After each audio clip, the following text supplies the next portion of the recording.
Hello à tous! Donc je vais commencer avec une musique douce parce que ce qui nous attend c'est du lourd. C'est vraiment la pièce que j'aime le moins quand j'interviens chez des clients parce que ça demande vraiment un grand travail. Vous allez comprendre pourquoi.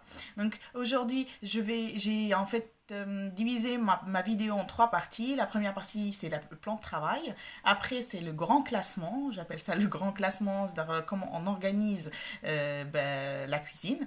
Et en dernier, ça sera comment gagner de l'espace dans vos placards. Je vous rajouterai un petit bonus à la fin qui est sur le frigo. Ce n'est pas mon champ d'action, mais je ne peux pas parler de cuisine sans parler de frigo. Donc voilà, ça sera un petit bonus à la fin. Alors on va commencer par le plan de travail. Le plan de travail pour moi, il doit être le plus épuré possible. Quand je dis plan de travail, c'est vraiment, moi j'englobe tout, c'est-à-dire tout ce qui est visible dans une cuisine. Pourquoi? Déjà pour que ça soit plus pratique quand vous cuisinez, bien sûr, mais surtout parce que quand on cuisine, il y a une vapeur de cuisson qui crée en fait un léger film de gras qui se pose un peu partout et c'est difficile de le laver. Donc en fait, moi je vous conseillerais de laisser que les choses que vous lavez tous les jours. Donc le fait que vous laviez, que vous utilisiez tous les jours, donc vous lavez tous les jours, il n'y a pas le temps pour que vraiment une grosse masse se pose sur ces affaires-là. Voilà. En attendant, en fait, il y a deux choses. Je ne vais pas parler des cas exceptionnels, mais vraiment deux choses qu'on laisse apparents et pour une question de praticité ou autre. Donc la première, c'est tout ce qui est pot à épices, parce que c'est pratique que ça soit juste à côté. Sauf que les pots à épices, on les lave pas tous les jours. Et là, quand on veut les laver, on perd beaucoup de temps en fait à les nettoyer, à enlever ce gras. Donc je vous conseillerais vraiment de les ranger. Si vous n'avez pas un endroit à côté de votre gazinière, il y a plein d'astuces que vous pouvez trouver sur internet. Je vais vous mettre une photo là. Donc pour que vous ayez une idée de ce qu'on peut faire, mais en tout cas essayez de trouver une solution pour que ça reste pas à l'extérieur. Et la deuxième chose, c'est tout ce qui est robots ménagers. Je ne parle vraiment pas des robots, encore une fois, des robots ménagers qu'on utilise tous les jours. Si on utilise tous les jours, c'est-à-dire qu'on les lave tous les jours et ça, il n'y a aucun problème. Je parle des robots qu'on utilise une fois par semaine ou tous les 15 jours. Moi je vous conseillerais vraiment de le ranger, pas de façon à ce qu'il ne soit pas accessible et que ça vous démotive à cuisiner, mais trouvez-lui une place, en tout cas qui le protège de ces vapeurs de cuisson et vous facilite la vie au quotidien.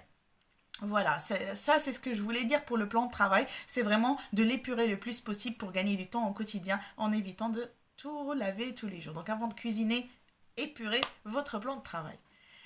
Et donc maintenant on va passer au point suivant, qui est le plus important, c'est comment organiser votre cuisine. Donc comme d'habitude, je vais vous demander de tout mettre à plat. Donc tout sortir des placards, nettoyer les placards, les aérer. Et pendant ce temps, vous triez. Donc on met tout par catégorie directement. Quand on sort des placards, en même temps on met en trois catégories. Donc la première catégorie, les denrées alimentaires. Deuxième, les ustensiles de cuisine. Et la troisième, c'est la vaisselle donc pour le dressage de la table. Assiette, couvert, non pas couvert, assiette, verre, voilà, bol, tout ça.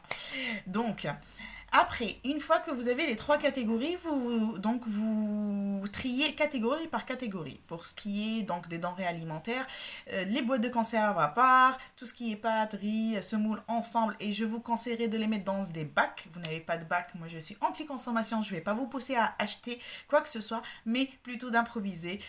Système D. Utiliser des boîtes de carton, de chaussures, des saladiers, peu importe. Une fois que vous avez vraiment aimé ce système de rangement, dans ce cas, vous pouvez investir par la suite. Mais au début, faites avec ce que vous avez.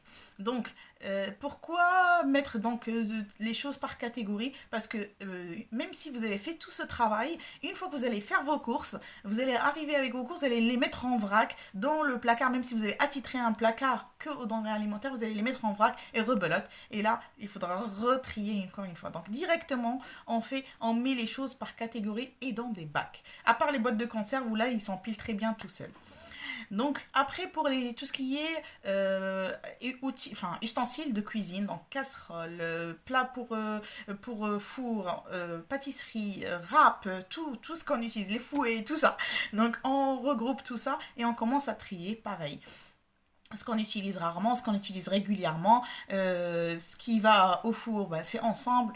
on fait tout ce travail. Là, pour l'instant, on n'a rien remis en place, hein.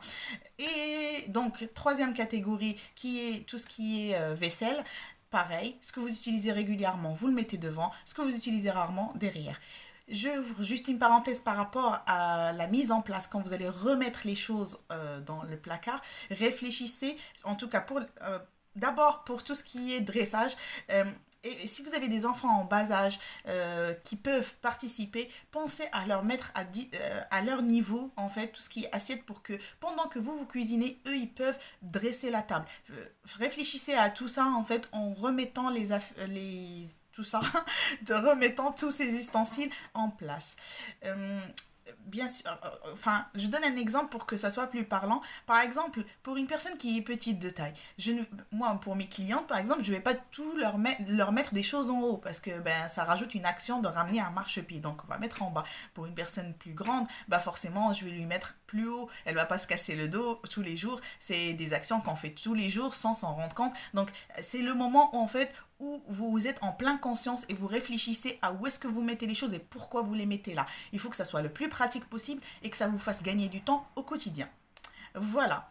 Je pense que j'ai fait le tour de tout ce qui est rangement, comment organiser en fait sa cuisine. N'hésitez pas si vous avez des questions de m'envoyer un petit message ou de m'écrire un commentaire. Je répondrai avec grand plaisir. Donc maintenant, je vais passer à la troisième étape ou le troisième point qui est comment gagner de la place dans les tiroirs. Et dans ce cas, je vais vous laisser avec ce diaporama, commenter, et on revient après. Donc si vous avez déjà désencombré votre cuisine et mis tout par catégorie, normalement votre cuisine ne ressemble plus à ça et vous avez gagné déjà de la place dans vos placards. Vous avez des astuces qui vous permettent de gagner encore plus de place. Comme là, vous avez un séparateur pour les poêles, donc dans un sens ou dans un autre, selon la taille de vos placards.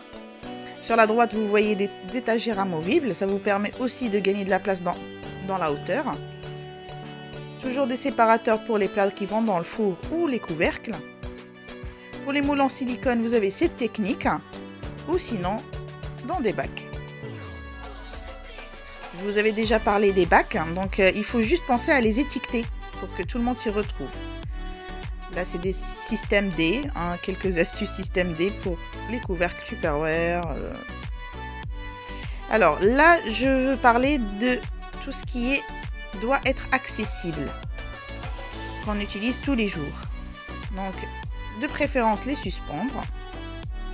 Ensuite, ça, c'est ce que je vous ai déjà montré. Donc, c'est pour gagner de la place. Vous avez différents modèles. Vous savez peut-être déjà, la répartition du froid dans un frigo est différente. Donc il y a exactement 4 zones. Pour une utilisation optimale du frigo, voici un schéma qui explique où mettre chaque aliment et la durée de conservation de chacun. Je vais vous mettre ces 2 photos sur ma page Facebook pour que vous puissiez les voir plus en détail et télécharger aussi. Donc là, j'ai mis une petite astuce système D pour gagner de la place dans votre congélateur. Bon, j'espère que mes astuces pour la cuisine vous ont plu. N'hésitez pas à me laisser un commentaire et me suivre sur ma page Facebook. Et moi, il ne me reste plus qu'à vous souhaiter une bonne organisation à tous et à très bientôt pour une prochaine vidéo.